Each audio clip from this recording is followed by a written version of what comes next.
Hi, everybody. Welcome to Lauren's Crazy Pet Show. We have a couple of little snowflakes coming down. We're on location in Weston, Connecticut at Christine's Critters. It is a fabulous bird sanctuary and rehabilitation center. We are thrilled to be here. We're not alone because not only do we have the founder, Christine, we also have Equinox, who is absolutely stunning and is going to be joining us for a little bit. Thank you for having us. Well, thank you for coming. We're so happy to have you. And I love that this was created from a passion you had for loving birds. Yes, I started Christine's Critters actually. I feel as though before I turned 18, officially when I turned 18. But the focus is to rehabilitate birds of prey and try to get them back to the wild when they're able to. And then we also have educational birds that we educate the public with to help people help birds. So we're always trying to teach people the ways they can offset the things they do to birds, such as birds flying into windows, birds being hit by cars, and things like that. And you have such a wonderful variety, starting with our beautiful Equinox. So we're going to meet all of them. We also have a wonderful show lined up. We stopped by and met this really funky giant anteater. Have you ever seen one? Oh, wow. It's unbelievable. So we're going to get up close and personal with that little, well, really big baby.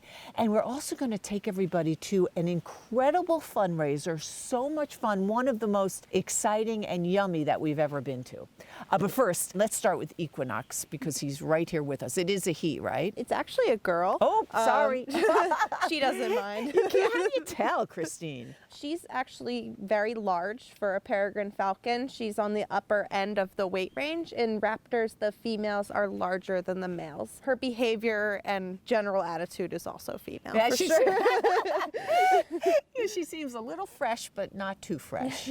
Now, it's interesting because you do have a glove on. I mean, it's chilly here, you know, I have gloves, but that's a special glove, and we should point that out because, first of all, she's not your pet. That's the most important thing, and none of the birds here are. Yeah, these birds, we have them for the specific purpose of using them for education. So the birds that we have on the gloves that we bring to educational programs, they're all non-releasable. So she actually has an injury that prevents her from going back to the wild. If she could go free, we would release her. She actually was found in Fairfield on the ground, walking down the streets, looking in store windows, and a man found her and brought her to a vet office. She was at that vet office for a couple of weeks. They had identified her actually as a red-tailed hawk. These birds can be so hard to identify. And so when we went to pick her up, we were thinking we were going to pick up a red-tailed hawk, and it happened to be her. And as you can see, the way she's perching on my glove, her left foot, it actually doesn't lock anymore. So all the birds of prey, to catch their prey, they have to be able to lock those talons, kind of like making a fist. And she can't do that on that side. So if she were to be released, she would be found starving, walking down the streets of, you know, whatever town we released her in. She's also very friendly.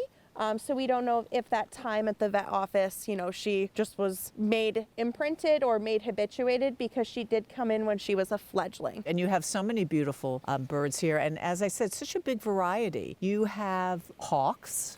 We have hawks, we have falcons, we have owls, and then we have eagles. That was a hawk screaming in the background.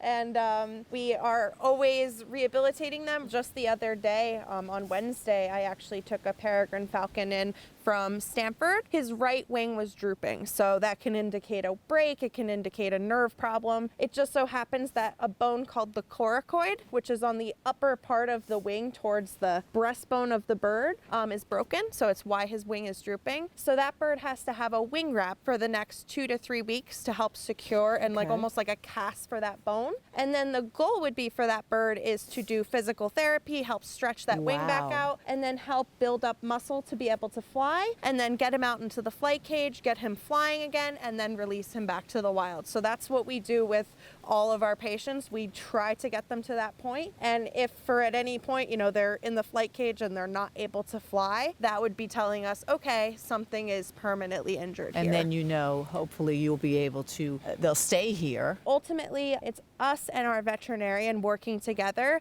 to decide if the bird is non-releasable.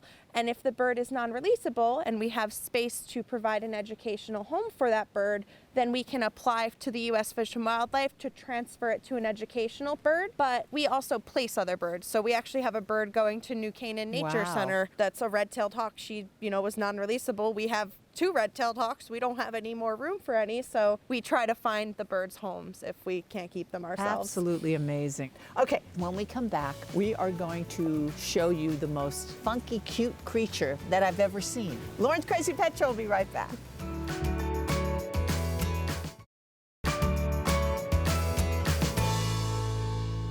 Welcome back to Lauren's Crazy Pet Show. We're on location at Christine's Critters, where we are meeting some wonderful birds here. This is a great facility. It's a sanctuary. It's a rehabilitation center. Christine is here with me again. And this is Higgins. And Higgins is really cute. He looks like a little teenager, but you say you're not really sure how old he is. Yeah, he's definitely an adult, but we don't know if he's 5 years old or 10 years old. He's a northern saw-whet owl. Oh. He has his typical adult plumage. It makes him look like a pine cone in a pine tree. Oh, yeah. And of course, you are again wearing your glove because, again, he can do some harm too, right? For sure. It would just be against my finger instead of my whole hand, but he can take something down in the wild as large as a cardinal. Wow. They prey mostly on mice, so their talons are actually very functional. They're able to kill pretty much anything they need to be able to survive. How much does he weigh? He weighs less than a candy bar, so about 100 grams. Because he looks a little chubby with the feathers. Now, what is his story? He was out hunting in Newtown, Connecticut, and he got attacked by a cat, and he actually got brought under the kids' bed. And when the kids were cleaning their room that day, they found Higgins. And because when owls are really stressed out, they play dead, they actually thought they had a new stuffed animal because they had found Higgins. Amazing. So, so cute. And recently, we met a really cute but giant creature that actually has no teeth. I don't think owls have teeth either. Nope, no teeth. No teeth, but this one has a long tongue. Let's take a look. Jim, I mean, these anteaters, they're really kind of like funky. I don't think I've ever seen anything like it. They're out of this world looking, right? I mean, they're really almost alien looking. They're beautiful animals in their own right, but very, very different for sure. Very different. So what exactly is an anteater? And here at the Beardsley Zoo, you have not 1, not 2, but 3, right? Yes, we do. And a baby. Yeah, we have 3 giant anteaters. And true to their name, these are animals that specialize in eating ants and other soft-bodied prey. They actually are one of the very few mammals that don't have jaws as we know them, in that they don't have teeth. So they have a very long tongue. It's a 2-foot long tongue that attaches in their sternum, and it probes down into anthills and termite mounds, and it withdraws the tongue. The anteater does this rapidly. Its saliva is like maple syrup.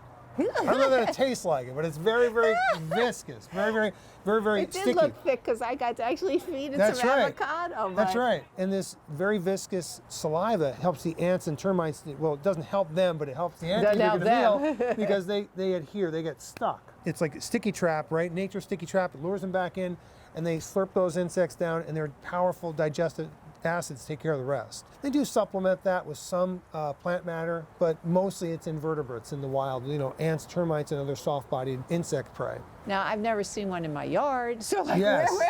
where are they from? Okay, giant anteaters are from South America. They have some other cousins like the silky anteater, which are smaller, but giant anteaters are South American species that roam actually quite a wide range looking for those anthills and termite mound, those insect colonies, and they'll tear up about no more than 10% of a colony. They'll eat thousands of ants at a sitting, or termites, and then they roam on. And as they cycle through their territory, when they come back, the ants and termites have had enough time to repair their nest or their colony. So they can get more. So these guys can come back and get more. It's not that they're being particularly nice. It's just that it's Mother Nature's way of ensuring that they don't deplete their resources and that everything works in harmony. It's a pretty cool system. Now, they are pretty cool, like the way they're designed. They seem like they kind of walk bow-legged. They have Yes. really long claws, and they look like porcupines with distinct patterns. Yeah, the giant anteaters walk on their knuckles rather, to keep their claws protected from wear. So their claws don't wear down. Their claws are very long and sharp. Their longest claws are really used for digging and for defense, and there's a shorter, very spiky claw which is used in particular for defense against big cats. So these animals without any teeth can protect themselves from big cats by rearing up and slashing with their claws, or grabbing and slashing. So cute. You've got to Yeah. come down here and see this. How can people get in touch with you? Because they do like the warm weather. So Sure. The zoo is open every day, all year long, except for Christmas, New Year's, and Thanksgiving. So we're always here, and we love to see everybody. Definitely want everybody to come down and visit the zoo, especially in these shoulder seasons. In the fall, it's a great time to Oh, visit. it's great. The weather's brisk, and the animals are very They're active, and it's a happy. great time to be here. You have basically your own private zoo. can you believe that they actually eat avocados and I got to feed it? So fun. I'm So jealous. cute. You just think ants, ants, ants. Okay, well, we are coming right back. We're actually going to show you this wonderful event where they raise money for animals in need, but it's something that you can do yourself. It was a wonderful event, and boy, it was good too. We'll be right back. Stay tuned. Welcome back to Lauren's Crazy Pet Show. We're at Christine Critters. I'm with Christine, the founder, and also we have a new friend with us right here, Ariel. She is a hawk. Yep, she is a broad-winged hawk. Gorgeous. She actually flew into a window and she damaged the wings nerves to her right wing. So she's not able to actually extend her right wing at all. She is a species of special concern here in Connecticut. Their numbers are dropping, mostly due to habitat loss, but also because the fact that they don't stay here in the wintertime. They hate the cold. They really like the nice warm weather, so they actually go all the way to South America To each year. South America? Yeah, I want to go with them. How interesting. So they can go miles and miles and miles. They can fly about 70 miles in one day. So that's Wow. a large distance for a little bird. I don't think they eat pierogies, though, do they? I don't know, Ariel. Okay, I don't think you'd like that, but you like pierogies? That's pretty good, yeah. We have a wonderful story here about making pierogies for a very good cause. You'll love it. So let's take a look. So we are actually making pierogies, which I love, by the way, and it's for a good cause. You might be wondering, what does that have to do with animals and veterans? But that's why we're here today. I want you to meet Mira, who's leading this lovely class and also is the founder of a wonderful organization, Forever in My Heart, and also is a great pierogi maker.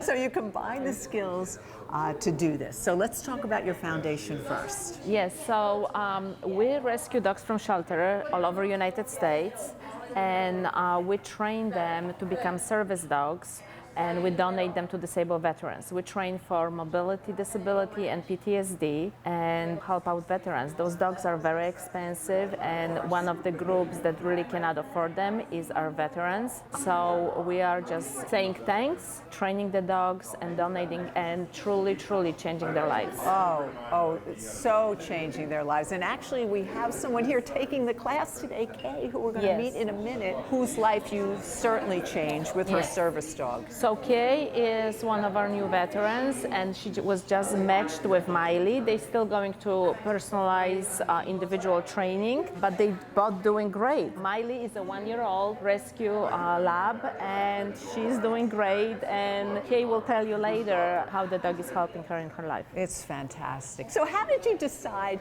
because of course you're always looking for ways to boost your foundation. It's expensive. I mean, we went to a training for some of your dogs, and it takes a lot of work. That was It right does. here in Connecticut. I mean, today we're in Middletown, but you go to a facility. So we have our training facility. We partner up with Hub River Shepherds in Andover, Connecticut, and that's where our dogs are trained. But it takes a year to 18 months to train one of our dogs. So it's a lot of money to take care of the dogs and train them to the point that they truly are good Absolutely. enough to help someone improve their lives. There's so many rescues and nonprofits out there, so we have to come up with creative ways to raise money.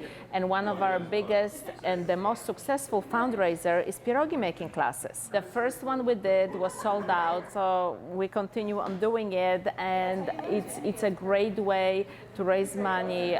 People love it. We have people that came back several times to the classes. And today, actually, we are at our local restaurant in Middletown, Connecticut. It's a vegan restaurant on Main Street, and we're doing vegan pierogies. It's fantastic. It's called Ion Restaurant. Now, these are fantastic too. So you give these classes. We're going to tell you how you can join one or maybe have one at your facility. But I'm going to try to make pierogies because I love them. Okay, so we're making 3 different stuffings in class today. We're doing sweet potato and dates. We're doing spinach, garlic, and vegan cheese. And what we call is a vegan meat, which is buckwheat, chickpeas, onions, and mushrooms. The flour, we use a specific Polish flour. And for the vegan dough, because it's very fine, it works really, really good. We only use flour and water for the vegan dough. You want to roll it pretty thin. Once you have a circle, we put a decent amount of stuffing. So you can put anything in here. Absolutely. The dough is very flexible. Oh, yeah. What I do is just crunch the edges, make sure that they all seal so it doesn't open. Okay. And then I do a little pinch, and that's it. And how long do we cook these for? We cook them for about 5-6 minutes till they come to the service. So you put them in water? Yeah, we put them in water. And you can put anything you want in them. Yes. It doesn't have to be vegetarian if you don't choose that. We do potato and cheese, we do blueberries. We also did chocolate dough with Nutella and bananas. Nice. Fantastic. And we're going to go taste the pierogies, huh? Yeah. So, Kay, how does Miley help you? Miley has been a true blessing to me. She assists me in getting up and down stairs, bracing me if I should fall. I recently had brain surgery, and so she came into my life.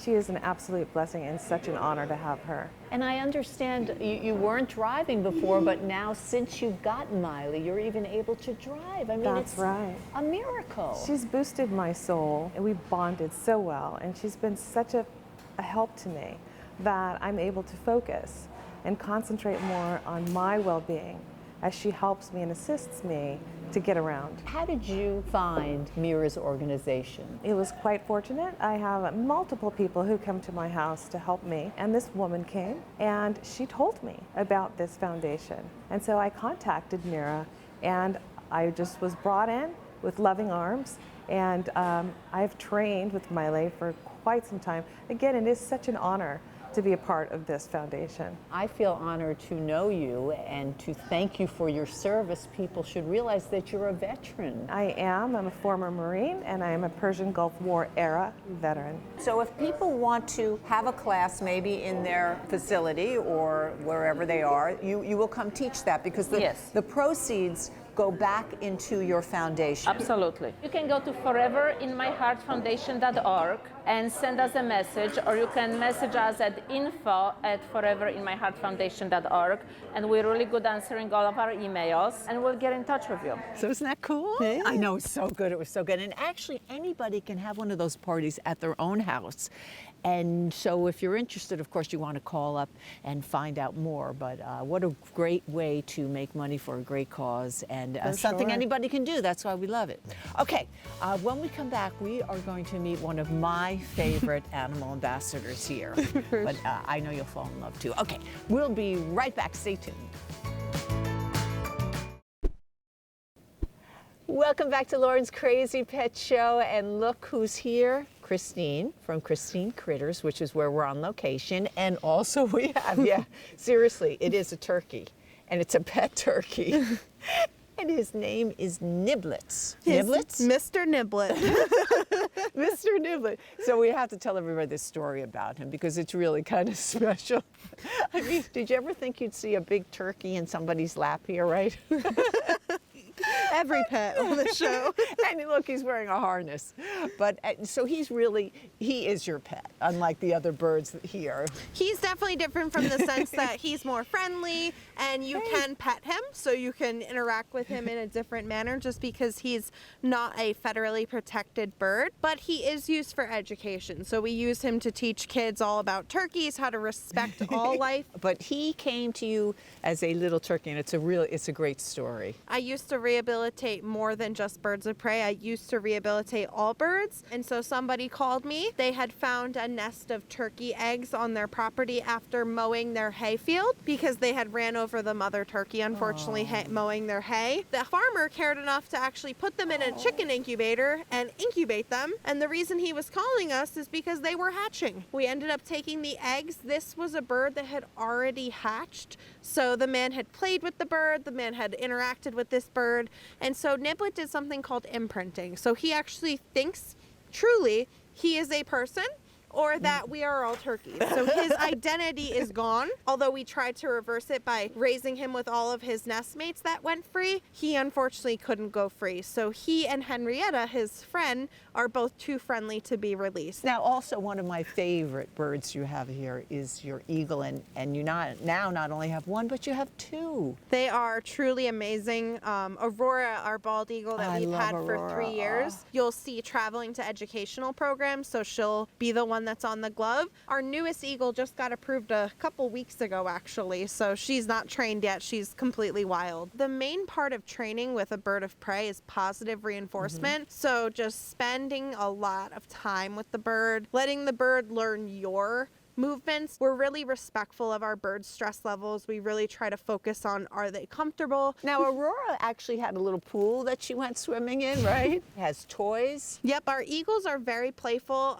The toys allow for enrichment because in the wild, the eagles will catch more things than just fish. They'll catch things that are dead on the side of the road. So giving them stuffed animals, they'll shred them. They won't eat them, but it's sort of like practicing that prey drive. And then the pool, eagles migrate to the first open body of water each year. So providing them with a lot of water is natural to them. So in Connecticut, if we have a very harsh winter, we don't have a lot of eagles here. If we have a pretty mild winter, but a harsh winter up north, all the eagles come from up north to overwinter here because the Connecticut River's open. There's so much that we can all learn from you, Christine. So I want people to know that they can get in touch with you. You do programs all the time, wonderful educational programs. You travel to different spots. How can people get involved, not only with coming to programs, but maybe helping you with money, because it takes a lot of money to do your rehab? Yeah, for sure. All of our wildlife rehabilitation is through volunteer only. Our educational programs help cover some of the fees, but because we're taking in so many birds of prey, 250 patients per year in attempt to release them back to the wild, in addition to housing our 23 permanent birds, the food cost can add up to well over $20,000 for just food alone. One way you can help is we actually have a website called christinescritters.org,